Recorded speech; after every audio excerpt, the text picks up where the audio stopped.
In this episode of Coffee with the Chair, Solving Real Problems, Spokane Democrats talk about what drives them to roll up their sleeves to solve problems in our community. Spokane Democrats work on behalf of kids, on behalf of farmers, on behalf of voters. Let's hear from a few of them. Yeah, and one of the things that really helps the parents in our cases is there's a program called Parents for Parents. So it's folks who are, and we call it the Hope Class, right? So it's parents who have been through the system before. They've been in that crisis. They've had their children taken from them, and then they've made the change and they're reunited. So they're the success story, right? They sit down with parents who are currently in the system and say, look, you can do this. I did it, right? And it's credible to them. Right. Going back to how do you convince someone to take the help, right? Well, there's no more powerful motivator than looking in the eyes of someone who's been successful. They're talking to a peer. Talking to a peer, and so that's the idea of peer support, and it works, and it's working in juvenile court, and it's evidence-based, and I think we could take that model and look at how we can apply that on some of our homelessness issues. You know, who is more effective in trying to convince a homeless person to accept help? Is it a police officer? I was in charge of an office called the Office of Law and Justice. So we were responsible for managing grant dollars, local dollars, and then also the Spokane Regional Law and Justice Council, the SRLJC. And that is an advisory body that is really intended to bring leaders across the system together to identify challenges and develop solutions. So part of my work was supporting that committee and their efforts, but a big part was managing grant dollars and local dollars to make sure that our local criminal justice system functions fairly, efficiently, and equitably. So when you say you were in an office, was this a county office, state office? What office? I mean, how is that what arranged? Kind of office? Yeah, it's a great question because it was actually a unique structure. I was based at the county, but it was actually a jointly funded office by the city and county in recognition that our criminal justice system can't really be contained to a single jurisdiction, that this is a regional issue. And so the city and county came together years before I was hired actually to invest in this jointly funded office and endeavor. And when I came on, I quickly hired a data analyst with some of our grant funding, and we were able, through that investment, to really expand our analytics and our data transparency as well, which had been a real push from both stakeholders internally at the City of Spokane and Spokane County, but also from community members who really wanted to understand who is coming into contact with our jail system, who is staying, and can we start to peel back the layers of the onion and understand why and what we can do to solve these persistent issues.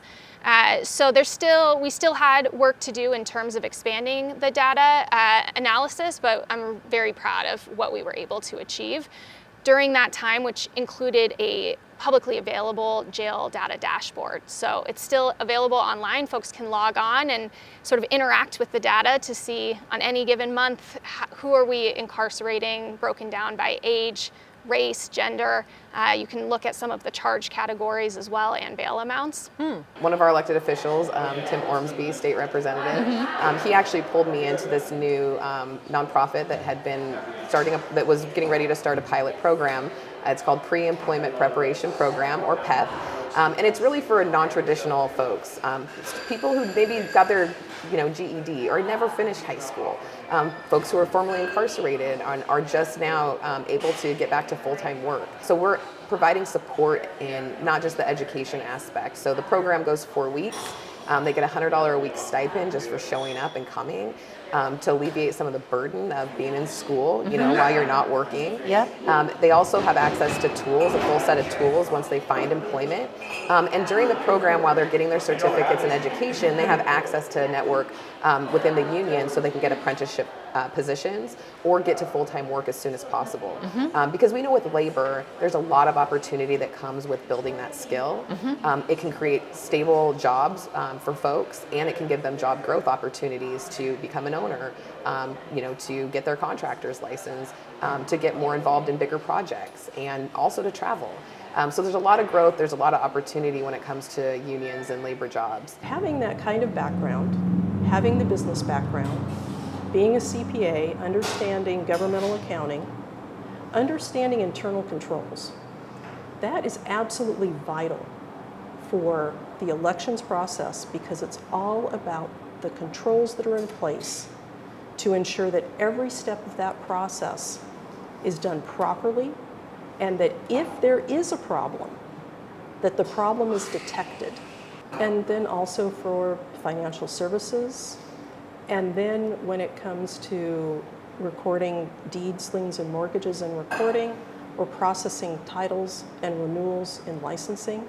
Again, that understanding of basic business practices and internal controls is essential to be able to do a good job and to know if there's something that isn't going right, and then how to fix it. Yeah, because that reliability, I mean, we take for granted that we can rely on documents to say who owns what, but if that reliability wasn't there, if people didn't have that confidence, it wouldn't just be individual lives, it'd be our entire economic life that would be upset. And uncertainty is expensive. Correct. Well, as you pointed out, your home and your vehicle are probably the two most valuable assets that most people will ever have. Yeah. And it's up to us to make sure that we have the documentation for you to be able to prove what you own, or what you owe or no longer owe on your properties. So the last 2 years, the federal government stepped up and took our summer meals program and made them year-round. So no child had to be concerned about going without. We know that hungry kids can't learn, and we need to make sure that they have meals. I've been working for several years to expand a program that's through the USDA that gets us reimbursement. I found out about 4 years ago we were 44th in the country in taking advantage of this program. Oh. So I started working. I passed a bill a couple years ago to make more schools take advantage of what's called the Community Eligibility Program. That program basically said if your school has a certain number of identified student population on WIC, foster kids, SNAP, Medicaid, the whole school will get universal meals, but we weren't taking advantage of it like we should. So that was kind of the foot in the door. This last year I passed a bill to say that much more schools should take advantage of it, and it turns out the school districts workshopped it, and Spokane Public Schools announced a couple weeks ago, because of that bill and that funding, they're going to universal free meals for their whole school district.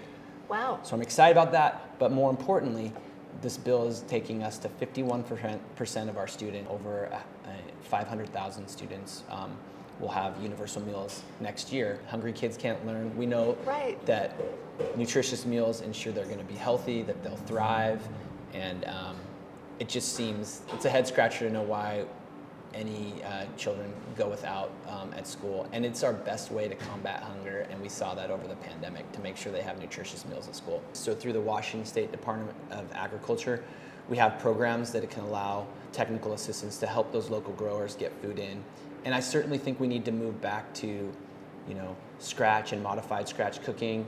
We can really give a boost to our local growers if we can provide access to our schools, thousands of meals. I passed maybe my third year, I worked on a bill called Healthy Kids, Healthy Schools, to just basically say if a school or school district wants grant money to bring kitchen equipment. A lot of people don't realize we gutted the kitchen equipment out of a lot of our schools, and there's centralized cooking and reheating. And one of the reasons I'm so passionate about that is because I ate hot lunch every single day, and I was told this pile of reheated tater tots and not good looking pizza was healthy for me. And then I'd go and play athletics, and it did not feel that great. And so it's not just about getting the sustenance, that's check one.